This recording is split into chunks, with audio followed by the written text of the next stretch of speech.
Hi everyone, welcome to Carmen's Australian Storytime. Today I'm reading the book that Tilly has been asking for. It's called Possum Magic and it's written by Mem Fox, an amazing Australian author, and illustrated by Julie Beavers, an amazing illustrator. These drawings of Australian bush animals are spectacular. So this book doesn't have a blurb, but if we look at the front cover and use our visual clues, I can see possums. I can see a koala, and I can definitely see some magic going on. So let's find out what this book is about.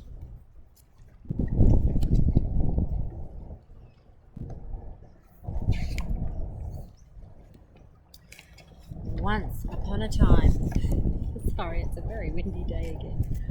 Once upon a time, but not very long ago, deep in the Australian bush, lived two possums. Their names were Hush and Grandma Poss. You can see them there, Hush and Grandma.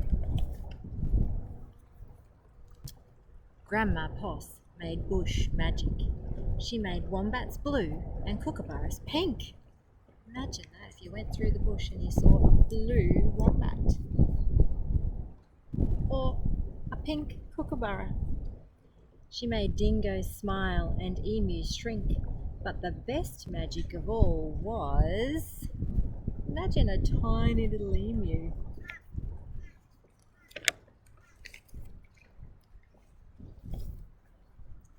The magic that made Hush invisible.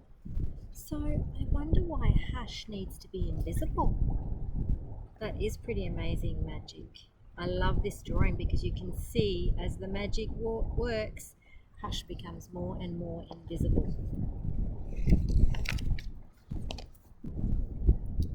What adventures Hush had because she couldn't be seen.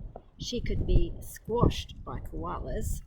Koala didn't even notice her and it's sitting on her tail. Poor Hush. Because she couldn't be seen, she could slide down kangaroos right down their tails. Now that's a pretty good trick, Hush.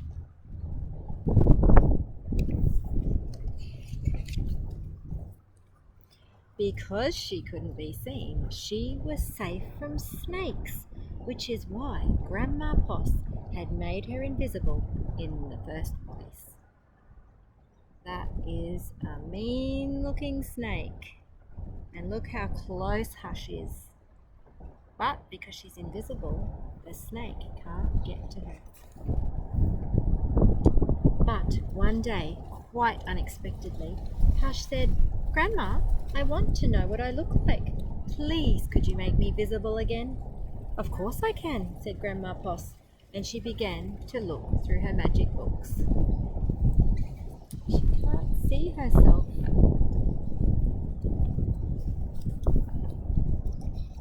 Grandma Poss can, but she can't.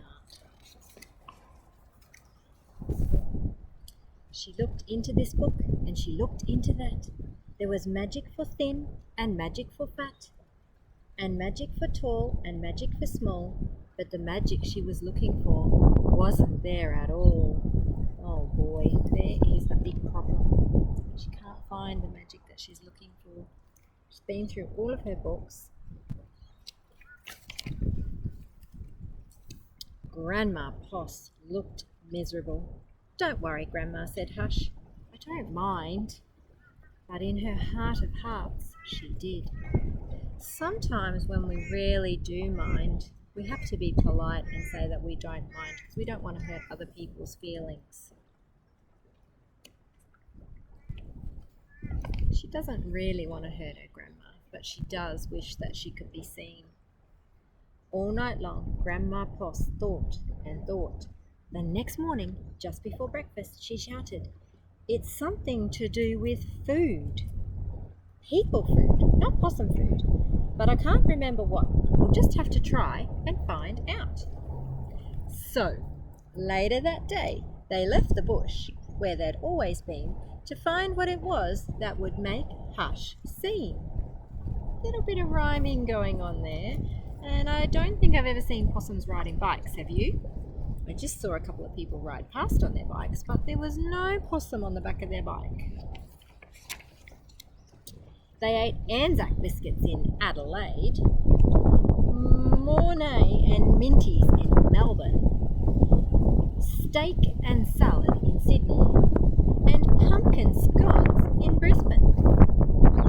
Hush remained invisible. Don't lose heart, said Grandma Poss.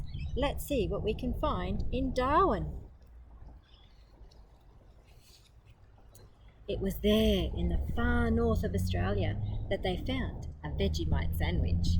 Now, only Australians usually like Vegemite sandwiches. We've had a few friends over the years try Vegemite sandwiches from other countries, and they all cannot believe that we eat Vegemite. But if you grow up on them in Australia, you can't think of anything else better than a Vegemite sandwich. Hush. Grandma Poss crossed her claws and crossed her feet. Hush breathed deeply. This wind's so bad. Hush breathed deeply and began to eat. A tail, shouted both possums at once. For there it was, a brand new, visible tail. Now, I don't know about you, but I wouldn't like to just have a tail showing. I think I'd like all of me showing. But it's a good start. Later on at the beach in Perth, they ate a piece of pavlova. Hush's legs appeared, and so did her body. You look wonderful, you precious possum, said Grandma Poss. Next stop, Tasmania. So the only thing she's missing now is her head, which is kind of important if you don't want to look weird. I'm not so sure about going to Tasmania in an upside-down umbrella. I don't know what you think about that, but I've seen the sea when we've made a trip to Tasmania, and it looks pretty rough. I don't think I'd like to be travelling in an umbrella upside down. In Hobart, late one night, in the kitchens of the casino, they saw a lamington on a plate. Hush closed her eyes and nibbled. Grandma Poss held her breath and waited. It's worked, she cried. And she was right. Hush could be seen from head to tail. Grandma Poss hugged Hush and they both danced. Here we go round the lamington plate till early in the morning. Can you remember what this recipe is so far?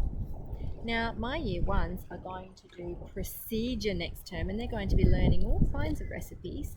Can you remember what the recipe is for Hush to be visible? I wonder if we can remember. From that time onwards, Hush was visible. But once a year, on her birthday, she and Grandma Poss ate a Vegemite sandwich, a piece of pavlova, half a lamington, and just to make sure that Hush stayed visible forever, they would do that every year. And guess what? She did.